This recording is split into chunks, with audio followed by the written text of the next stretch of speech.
I think like it's a good time to start. So before we welcome everyone. Um, First of all, I would like to acknowledge the medical people who are the traditional custodians of the land, which UNSW is in. And I would also like to pay my respects to the elders, both past and present, and extend that respect to other Aboriginal and Torres Strait Islanders who are present here today. Um, with that, uh, welcome to the 12th edition of CFRC seminar series. Hope everyone is doing well in the lockdown and had a great week last week.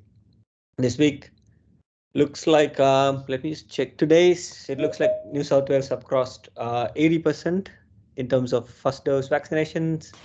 And almost half the state has been vaccinated fully, which is really good news.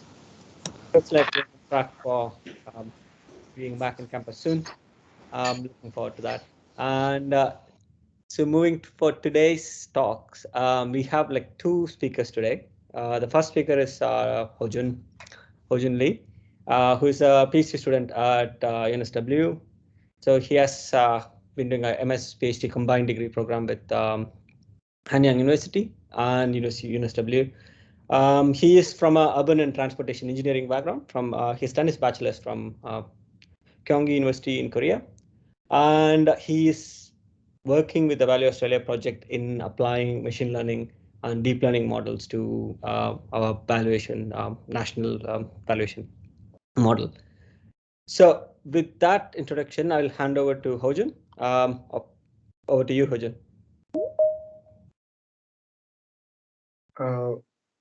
Okay, let me share the screen first.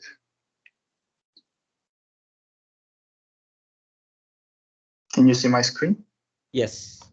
Okay, first of all, thank you for the great introduction, Bala, and good afternoon, everyone. My name is Hojun Lee, and so today I'm going to talk about my research is part of my PhD, which is housing valuation model using convolutional neural network with geospatial layers. So my supervisor is Hoon and Chris and Kisha. So let me start with the background. So real estate property is globally the biggest type of asset. According to international real estate company Savills, it worth $217 trillion, and it is worth 60% of global asset. And residential properties are the biggest portion of them, and it is the same in Australia. And according to Australian Bureau of Statistics 2017 surveys, owner-occupied dwelling were the largest asset of household in Australia too. So therefore, accurate housing valuation for residential property is critical for a diverse range of stakeholders, such as obviously present and potential homeowners and banks making a lending decision relating to mortgages, and government related to taxation purposes. So with the importance of accurate residential property valuation, so previous studies have focused on the determinants of house prices and quantify the magnitude of each determinant on housing prices. So especially location and neighborhood attributes are perceived as major determinants of residential property prices. So location attribute is simply the accessibility to the amenities, which have a considerable impact on housing value. And neighborhood attributes are including socioeconomic variables such as income, crime rates, and employment, etc. So previous studies consider these attributes as predefined numeric and categorical variables in their model. So, and these variables mostly calculated using spatial data. For example, using a point of interest data, these accessibility variables such as distance to the facilities, existence of facilities around the house, and density of facilities around the house are calculated. So the issue is information of spatial data, such as point data, can be reduced when location and neighborhood attributes are quantified as numeric and categorical variable. And this information reduction can lead to a compromised valuation model. So in terms of location attributes, these three variables are most commonly used as location attributes in previous research. Here are three examples of location variables. So two houses in each example represent a different level of accessibility in spatial data. However, they show the same level of accessibility in numerical or categorical variable. For example, this first example, these two houses have the same value in measuring of the distance to closest amenity. That means additional these three amenities after closest one are assumed to have no contribution on housing price. Also, in terms of neighborhood attributes are usually provided in predefined geographical boundaries. In Australia, it is like SA1 or SA2 area. If this blue point is the target house, when we consider neighborhood attributes, we often consider only the area where the house falls in, which is the red area here. And however, house price can be affected by neighborhood attributes of surrounding area too, which is blue area in the second figure. And for the house located at the boundary of the predefined boundary, like third figure, this issue more prominent. So in summary, information of spatial data is reduced in the process of quantifying and measuring variables for location and neighborhood attributes. It can lead to less accurate valuation and performance of housing valuation model. So in this context, this study proposed a new modeling framework adopting convolutional neural network, CNN in short, which can directly use spatial data as input without processing spatial data into numeric and categorical variable. So aim of this study is exploring how much valuation performance is improved by adding the convolutional neural network using spatial data to for housing valuation. To accomplish the research aim, we trained two models below and compared the performance of them. So model one is a multi-layer perceptron model using the numeric and categorical variable like the other conventional evaluation models. And model two is fused model based on the multi-layer perceptron and convolutional neural network, which is our main model. This model uses not only numeric and categorical variable, but also the spatial data as input. So this slide shows the structure of models briefly.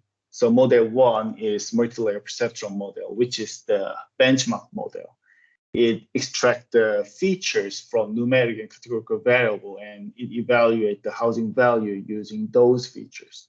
And on the other hand, the fused model based on multi-layer perceptron and convolutional neural network, which is our main model, is proposed to more comprehensively characterize the location and neighborhood information of surrounding area of the target house from spatial input data, additional spatial data. So at the model two, which is our main model, we feed numeric and categorical variable to multi-layer perceptron and spatial raster data to a convolutional neural network, and both networks extract the features from their input data and concatenate them, and using these features, it returns the evaluation outcome. So convolutional neural network is one of deep neural network which is specialized to capture the spatial pattern of the input data. It is mostly used with image data, such as outdoor and indoor image of the house and street view image of the neighborhood, or bird eye view image of the surrounding area. On the other hand, our model uses geospatial layers related to location and neighborhood attributes of the target house's input for convolutional neural network. So our study area is Greater Sydney, and unit of analysis is each housing transaction sales data. Main data source is 2018 Australian property monitors data in Greater Sydney, and this data includes sales price and sales date and the location of the houses, and also some structural attributes of the house, such as the number of bedroom or house area size. So we used total about 44,000 samples in this study, and 75% of them were used as training data set, and less 25% were used as training set. This slide shows the overview of data processing. It can be categorized into two parts. So first numeric and categorical variable for multi-layer perceptron network in both model 1 and 2. We used the structural characteristics of Australian property monitor data and measured location and neighborhood variable using various geospatial data. And we also processed geospatial raster data as input for convolutional neural network using various geospatial data here. And they are related to location and neighborhood information around the target house. So in this slide, I will talk about the input for convolutional neural network, which is multiple geospatial layers within 9.6 kilometer by 9.6 kilometer surrounding rectangle area of the target house. It consists of 21 geospatial layers listed in the table, and these layers are related to location and neighborhood attributes, including the number of amenities such as railway station and schools, and also demographics and the area of each land use. So to unify different forms of spatial data, such as point and various shapes of polygons, so special layers were processed to raster shape spatial layers. And multiple figures on the left shows the example of input data for convolutional neural network. Let's say this red point is our target house, and these four layers are about the about the existence of ocean and existence of railway station, and distribution of family income, weekly income, and business land use. And within like 9.6 kilometer by 9.6 kilometer surrounding rectangle area of the target house. So, and these raster spatial layers have a similar form to image data, which is mostly used for convolutional neural network input.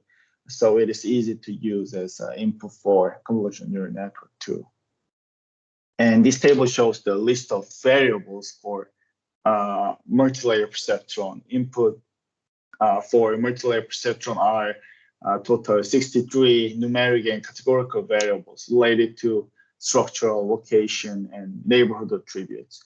So as structure characteristics of the house, we consider the area size and the bedroom and number of bedroom and bathroom, and as location characteristic, we use the distance to amenity and existence of amenities are considered, and the considered type of facilities are the same to the input for convolutional neural network. And we also considered 4 categories of neighborhood characteristics, demographics, and crime and education quality and land valuation. So this slide shows the experimental setting of this study.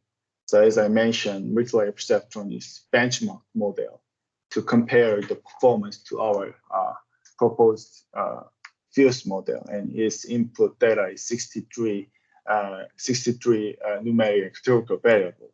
And Fuse model based on multi-layer perceptron and convolutional neural network is our main model of this study. It consists of multi-layer perceptron using 63 numeric and categorical variable, and convolutional neural network using 21 spatial raster layer as input. And we evaluated models with these 3 performance measurements using test data set, and mean absolute percentage error and R-square and percent predicted error within 5 and 10 and 20% are used. So in this slide, the table shows the performance of model 1 and model 2, and also performance difference between 2 models. You can see model 2, which is proposed Fuse model, outperform model 1 in most of the performance measurement. And the most intuitively here, mean absolute error, mean absolute percentage error of model 2 is 8.71%, which is 2.88% less than model 1. So also in the other measurements such as R-square and PPE 5, 10, 20, Fuse model shows the better performance. And figure on the bottom shows the mean absolute percentage error of 2 models and the improvement at SA3 level. The performance of model 1, which is model 1, in the central area of Greater Sydney was relatively poor. And it might be attributed by this area has a more complex relationship between housing price and the surrounding area, and input data and algorithm of model 1 were limited to accurately estimate them. On the other hand, Fuse model showed the improvement overall, and bigger improvement in central area. So it might be because of the more sufficient information by adding the convolutional neural network using spatial data. Okay, so here's the conclusion. So the model result shows the accuracy of residential property valuation has been significantly improved by adding convolutional neural network using geospatial layers. It might be because like CNN, a convolutional neural network can capture the additional features from geospatial layer, and proposed framework can be applied to other research using spatial data and considering spatial impact from surrounding area too. However, there are some limitations of this study. So major limitation is there's a lack of exploration for optimization of the structure and hyperparameter of the model and input data selection. So we are going to apply various structure and hyperparameter to optimize them.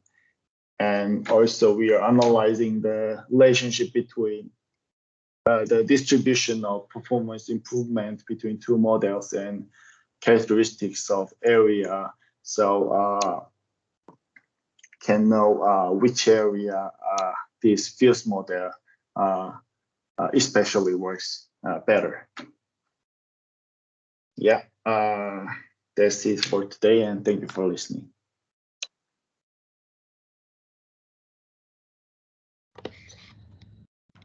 Thanks, Arjun.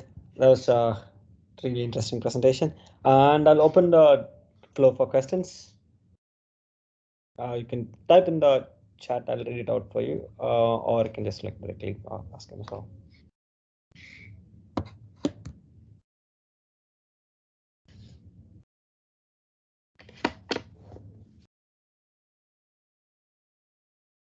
Cool. Is there anyone?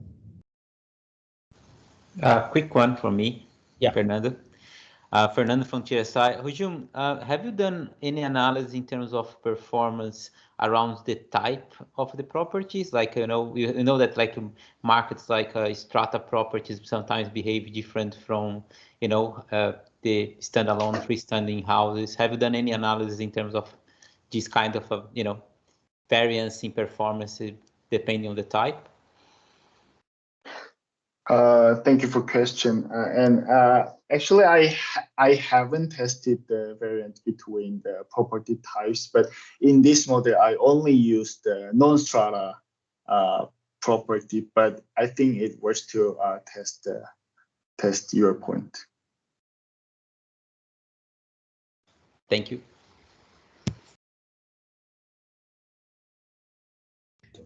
We have a question on chat, which says like, "Hi, thank you for the great presentation.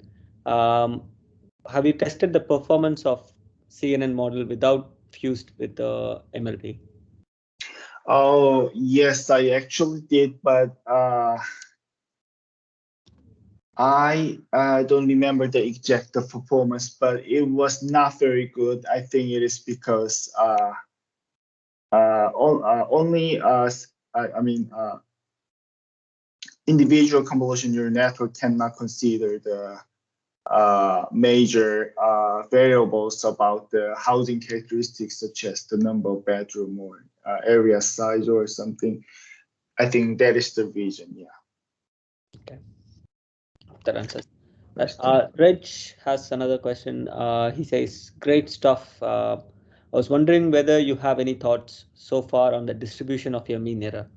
The fused model appears to have higher error in areas which have more expensive or luxury housing. I understand if there is any more work to be done. Just wondering if there are any ideas that why that might be happening at this stage." Yeah, actually, I'm working on this topic now. So maybe I will give another presentation. Yeah, after that. Yeah. Cool.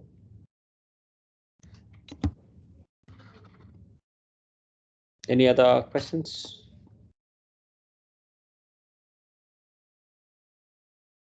Cool. That sounds like we can take like a few more questions, or we can go to the second one and like combine the questions with the part as well.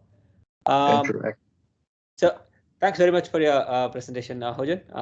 And so with that, we can have a round of applause, virtual applause, I guess. Thank you. Thank you, everyone. So that brings me to the second part of our seminar. So we have a second speaker, which is Matthew Ning.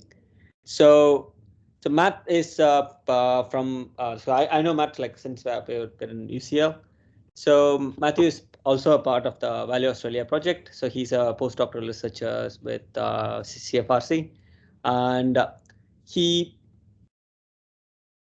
has done his PhD with CASA UCL and looking at urban growth and public housing structures in Brunei.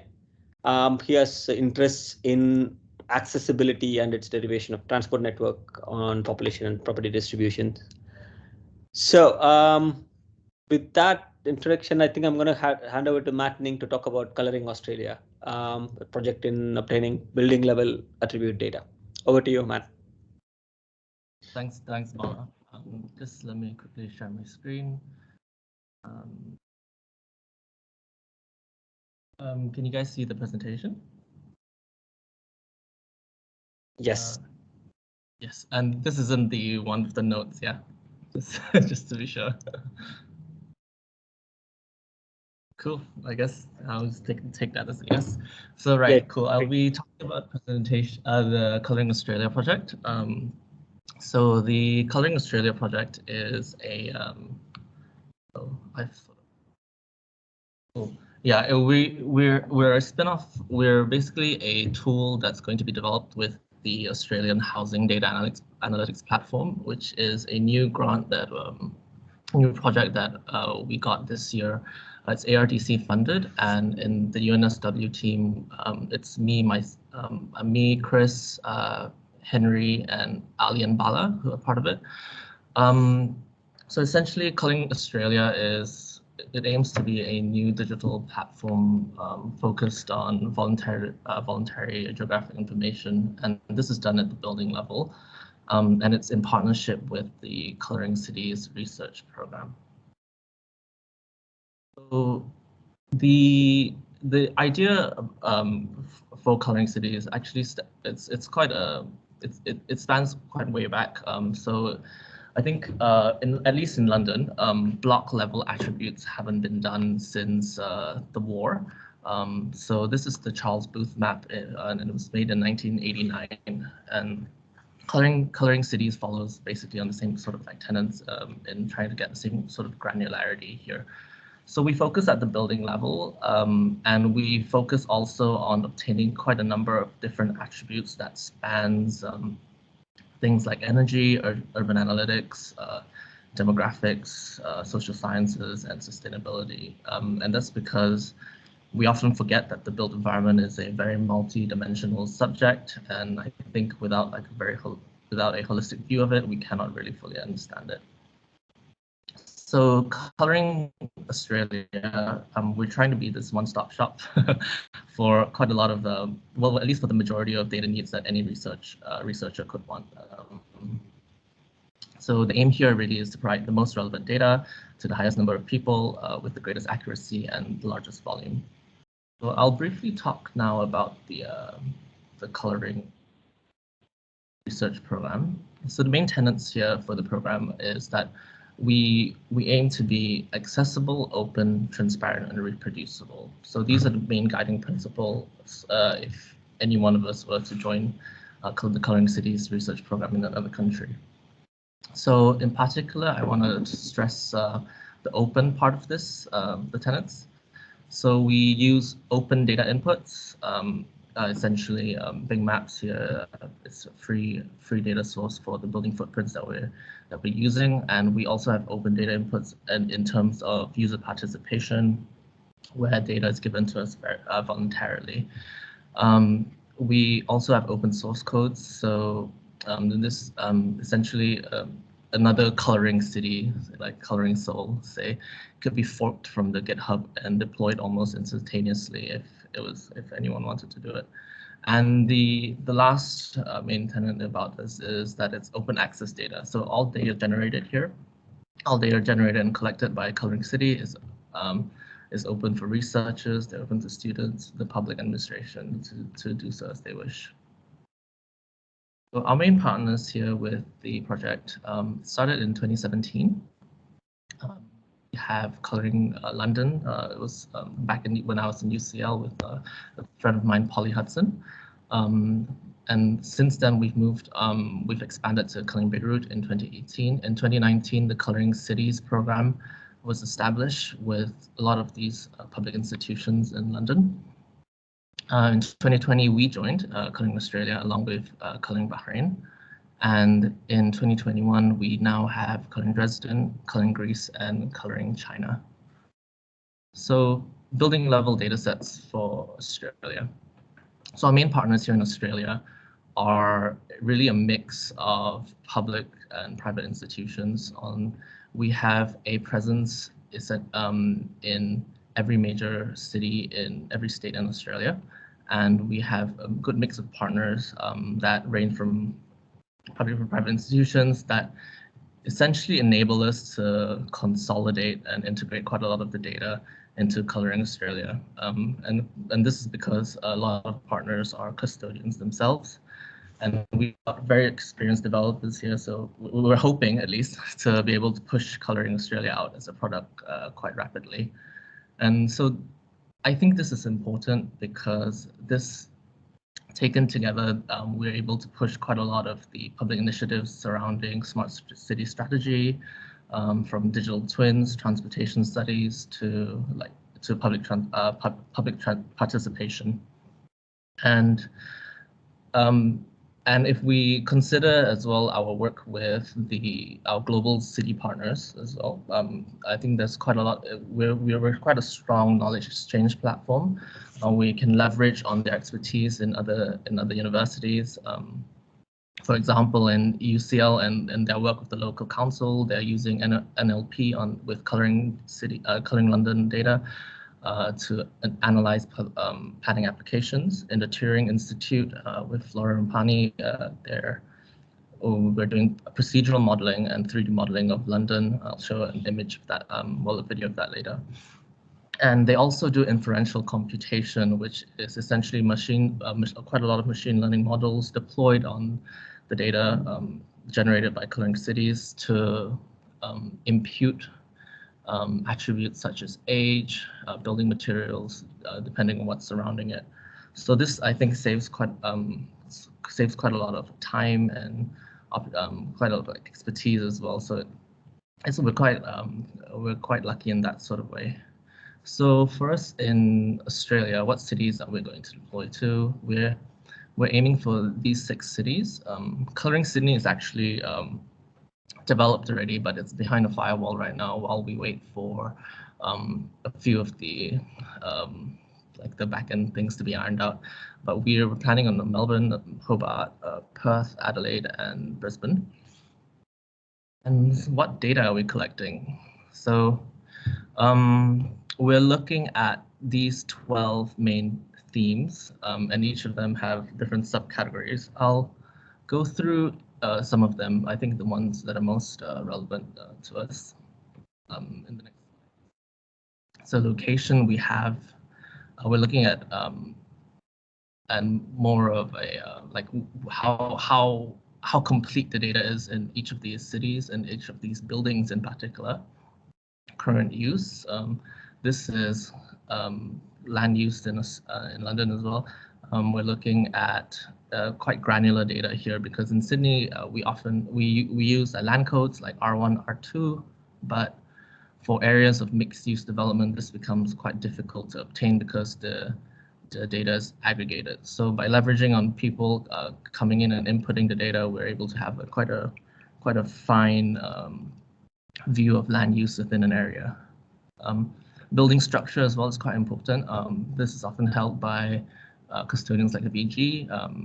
We look here at the structure, whether it's a detached, is it semi-detached, standalone building, is it connected to something in some sort of way? We're looking at age. I think this is possibly like the hardest thing to get. Age of construction, in particular, age of renovation, age of retrofit, and age of demolition. So there's quite a big emphasis on this sort of like temporal scope of what's happening to the buildings.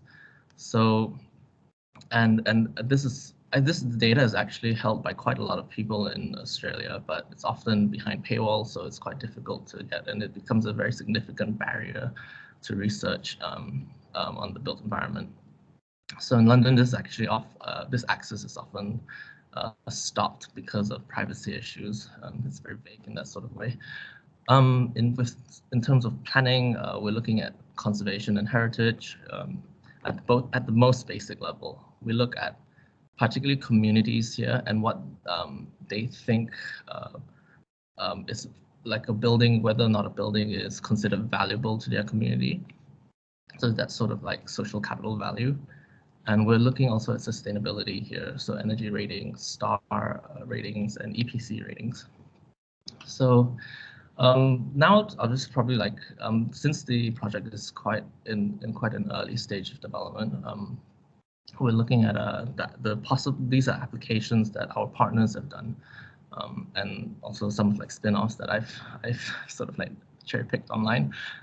But first, for like sustainability, the same sort of data we're getting it's used to calculate energy expenditure per building. We can create hotspots for energy usage, and because buildings they're known to have the greatest potential of energy reduction, so we're able to identify buildings at this scale, sorry, that may need intervention or may need work to bring it up to code, and these applications as well can be correlated with aspects of like the urban heat island, where we can see the contribution of each building. So rather than using like raster maps to calculate temperature, work by the Energy Institute in London, they've used IoT sensors, basically thermometers on buildings, so that they can validate the remote sensing data. So at this widest, at a wider sort of like extension to Australia, we can look at, we're planning to look at categories that of energy efficiency and sustainability that can be used in Australia. I think this can encapsulate things like green space and the carbon footprint. Next, the other thing, the next sort of layer is essentially a heritage and planning. We're looking at current planning constraints. I think we're planning to work with local councils here in Australia to essentially live feed their planning data into the platform. So we can essentially collect quite a lot of data over time. We can look at buildings of interest, like I said before, but we can also look at the rates of demolitions. We can the rates of renovations, retrofits, and so we can essentially build like this timeline of historic evolution in Australia. So I think this also can cover quite like testy things like ownership, but we haven't really thought about that yet. Next layer is like urbanization. Obviously, this is a very important thing. We can look here at land consumption, density changes, urban growth typologies, and essentially, if we were to interrogate that with planning policies, we can track whether growth comes in line with these policies or with these mechanisms to direct growth in Australia. We can, in other works, we've also looked at growth typology, whether they're leapfrog, ribbon growth, infill, and I think this is like a very basic way to essentially monitor the urbanization rate in Australia.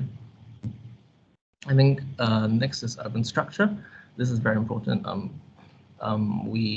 If we append this with demographic data, we can look at space allocation, dwelling types and typologies, like I said before, whether they're detached housing, whether they're semi-terrace and all of that. And we also aim to look at building materials, which is notoriously difficult to get. But machine learning models that we're currently working on are looking to impute this, because we know that often building materials are linked with the time and age of the building construction, and with other attributes here like building heights, we're able to essentially develop rules. I mean, first of all, develop 3D models of buildings, but develop rules of how urban growth has progressed over time as well. So this essentially comes very much into like cellular automata modeling. But first I'll talk about land use, because quite a lot of times land use is very much linked to this sort of work. So we aim essentially with the granularity of the data we have, we are able to look at the interaction between commercial, industrial, green space, and residential land uses. And I think if you're familiar with like Jim Jacobs's work, you know that diversity equals interaction, and that equals social capital, and that it equates to like a better quality of life and better quality of living. So this image on the right is actually a very one of my favorite papers. It's something that I read quite a long time ago, and that persuaded me to do my PhD. But it was by Stanley and Batty in 2011, and they're using land use data to predict the growth of London over time. And you can see there the modeled cellular automata is very, very, very close to the growth that has actually happened. So essentially, this is one set of data provided by Colouring Australia. We can not just evaluate the composition of the built environment, but we can also start to create simulations downline and downstream, and we can look at the city here as a dynamic system. This is work by Polly, looking at this using this same data, but we're looking at a historic growth of London. This is available on YouTube, so I think if you would like to look at it, you can search the London evolution map. So for Australia here, since we're very new in we're very in the early infancy stage of this project, we're looking at possible extensions for our work in Colouring Australia. Some of the things that I personally am looking at is adding on networks onto the data set, so we can look at accessibility and mobility. In Australia, we can interrogate the 30-minute city with highest possible detail. And again, dependent with demographic data, we can start to look at urban equity. So this is work by me, Josephine, Chris, and Chilin. We looked at whether or not social economic stratification within the city is equated with accessibility, like differential accessibility. Another thing is looking at communities here in Australia, acknowledging the heritage here. We're looking at the acknowledging Aboriginal historic Aboriginal land ownership, acknowledgements, and storytelling. And another application that we're looking at is using the tool as an emergency platform. So the top two images are essentially the top right image is the Grenfell fire in London, which is is quite a sad story in London in 2018. I think it was there was policies to essentially beautify council blocks, and the quickest way to do this was with cladding, and the claddings that were used were very flammable. So there was a fire in 2018. And so we're looking at, since we're collecting building ages as well, we can start to look at fire risks based on building materials within the city. And I think this is quite important, but I think this has a lot of thought that needs to go into it. But another thing where we're looking at is for extraordinary events, like this is the bottom image, sorry, is work that I did with a colleague of mine back at UCL, Melda Sahab, and we worked with OpenMap Lebanon on the Beirut blast. And this tool was essentially used coloring Beirut building level in two ways. In the first stages when the blast happened, we used this sort of public participation to mark buildings that were destroyed in the port blast, and as it's progressed, now it's been a year since the blast happened, it's now essentially evolved and transformed into a notebook of ongoing repairs and how many repairs have been completed. So our next steps in deployment, sorry, I think I'm running out of time. So our next steps here are to essentially integrate quite a lot of open source data into the platform. We're looking at outreach into interest groups in local councils, energy institutes, historical societies, education, transport, and smart cities. And we're also looking at public deployment. So once this is ready, I hope you would all participate and share this. So we shouldn't underestimate the amount of data a single person can contribute.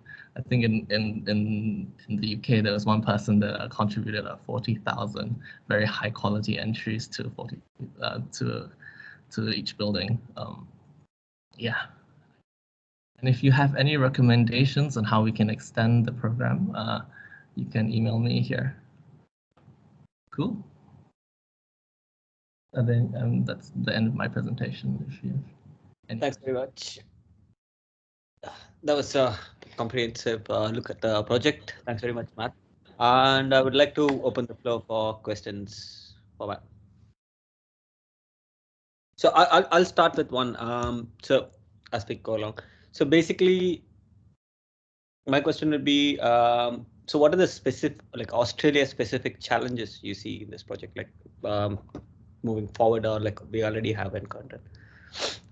Australia specific challenges, I think, are getting into partnerships with data custodians, in particular like people like Geoscape, which they have quite a lot of data, and then we're trying to build partnerships here with them to see the value of this platform and pushing it out to other to the general public.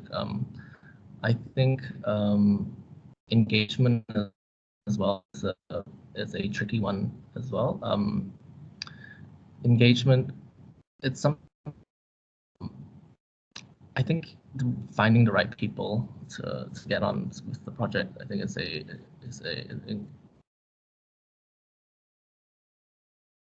step here, and I think these are two main.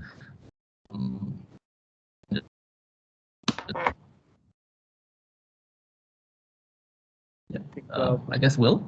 Yeah, we're having like a little problem with your audio, I think.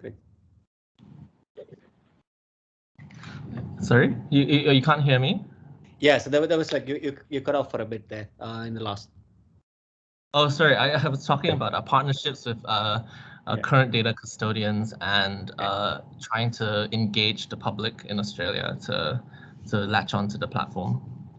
Cool. Yeah, that makes sense. Thanks very much for that. And we have like Will. Oh, hi, Matt. Thanks for that presentation. It was really interesting. I was just wanting to ask, with the end goal for these data sets, what the users of these data sets you see being, whether it's like open source or whether it's primarily for a research perspective or working with government, other planning agencies. So where you see the data being used at the end. So one of the fundamental tenets here of the data is that it will become open source, and that all the data that we have here is shareable and it's downloadable into all these different agencies. So whether it be commercial or public administrations, we can't yet foresee how the data will be used. But I think the data is there if it needs to be used.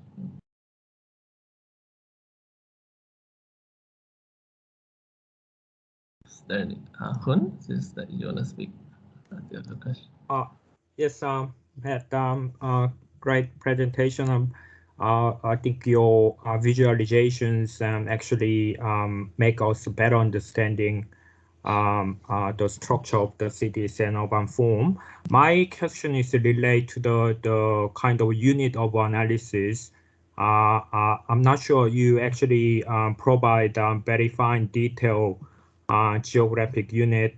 My experience, when you actually use the building level of analysis, or you might do building block level of analysis, I'm not sure which you try to coloring, but it very depends what sort of technology, method or themes you actually want to present. For example, in the building, if you have an open data source, you might use the building kind of heterogeneity and types of industry. But if you look at the block size, there are different industry all mixed up. So what I'm trying to, it's kind of discussion or comment. You might think about them rather than use just a single element. You might try to use some index types of, the visualization that might be sometimes more effective. It depends on what topic you want to present, but it depends on your scale of analysis, some unit of analysis. So it's not just focus on one school and one types of use, but it might be broaden your kind of analysis. Yeah, I agree. I think the great thing about this project is that it's quite flexible. So let's say if we take land use, for example, like you have different subcategories of industrial where if we really needed to, we can also like we can customize it in that sort of way. Thank you. We have a comment here.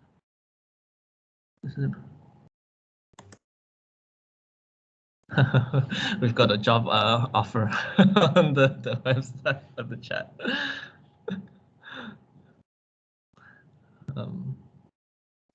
Cool. Chillin. Yeah, Chillin. Hi. Hi, Matthew. I think it's really interesting presentation. Really good. I'm just wondering, you mentioned about creating the material used by the building, like particularly refer to the one in the UK.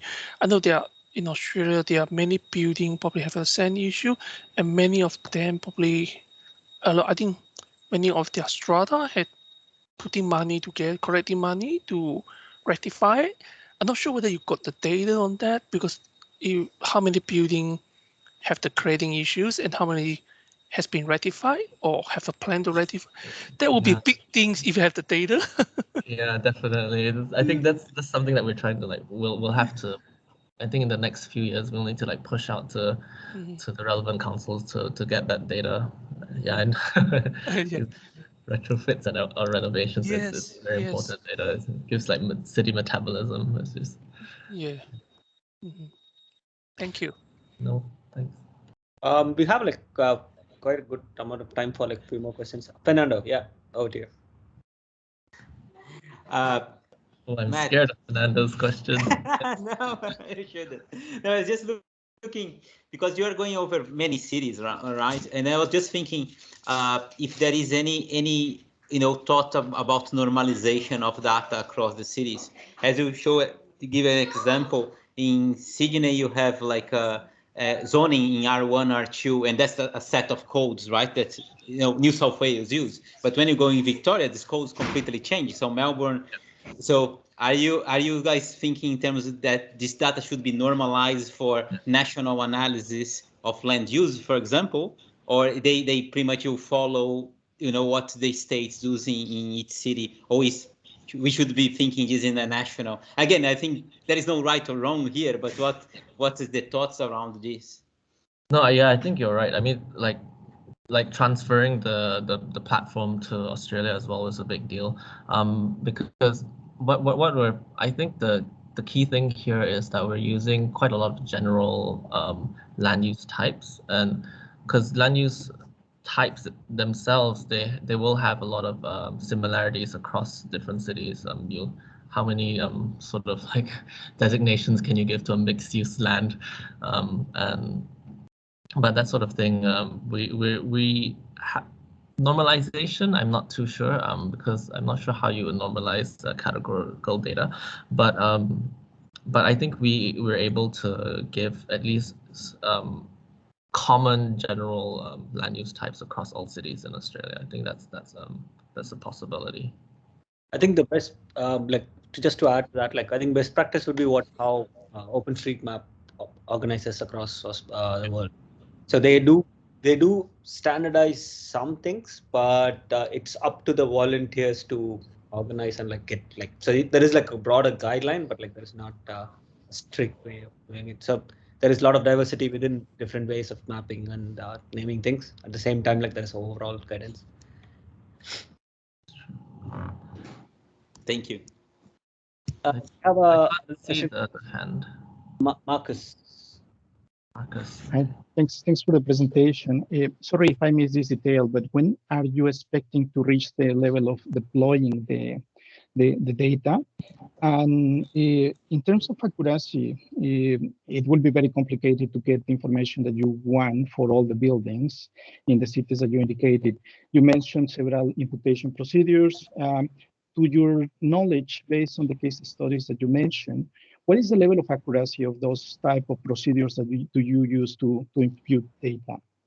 Okay, I think with the first part of your question, deployment isn't planned till probably early next year. So we still need to speak to quite a lot of the global city partners as well as our partners here in Australia. With the level of accuracy for the imputation, I can't say for every single model that we've created, but I know for the one that's been done in London, this is for building age, and this was imputed with two main variables. It was done with the historic road network. This was obtained both from remote sensing and from historical maps that were geocoded, and essentially the idea was to buffer every building that was grown along the road network at that time, and so that would give you an age. The other machine learning models were to use neighboring buildings. I think that was the accuracy. I want to say it's around 60 to 70%. I can't remember the exact figure, but it's around 60 to 70%. Thanks for that. And are you thinking in moving beyond data deployment to include analytics? Yes. I mean, downstream, we definitely want to have analytics as a big part of the tool. Great, thanks. Cool. We have a couple of more from Tom. Yes, Matthew, thanks. Thank you for your presentation. I've just got one or two very basic questions about it. Where do you get how do you get the actual basic data about the buildings themselves? Like your audio is like quite. Sorry, yeah, I can't really. Yeah, okay, I'll try and repeat that. Is this a bit better? No, there seems to be like a echo from your. Okay, maybe if I type it into the chat. Yes, please. Yep. Okay, I'll do that. I can take Chris's question. Yes, Chris. Hi, Matt. It was impressive to hear that one individual, I think you said, had contributed 40,000 data points. Yeah. So how do people, what are your thoughts in obviously getting people, organizations involved in colouring cities in Australia? I think getting people involved is really identifying people that are really already very interested in certain aspects of the data. I wouldn't say that a single person can account for every single attribute layer that we're looking to get, but say if we were looking at the Energy Institute, we can look at energy council, energy institutions here that would have that data on sustainability and energy usage within each building. Or if we're looking at historical societies, they typically have very, very detailed historic maps of Australia, and then we can use them to essentially append the data onto Colouring Sydney, let's say with respect to ages. So I think really identifying key working groups that can help us not just input the data, but also moderate the data, I think is really important. I think these are the things that I think are very key to success with colouring, the colouring program.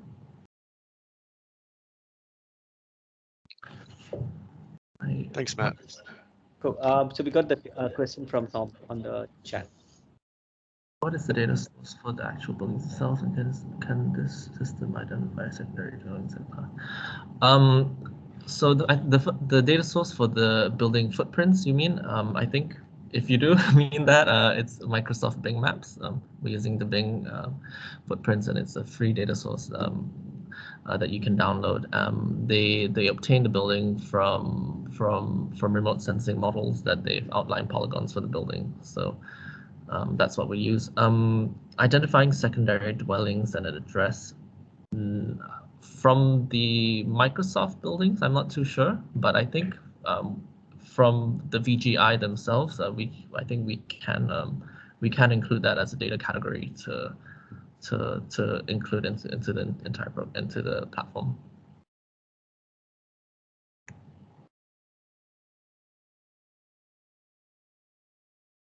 I hope that answered your question.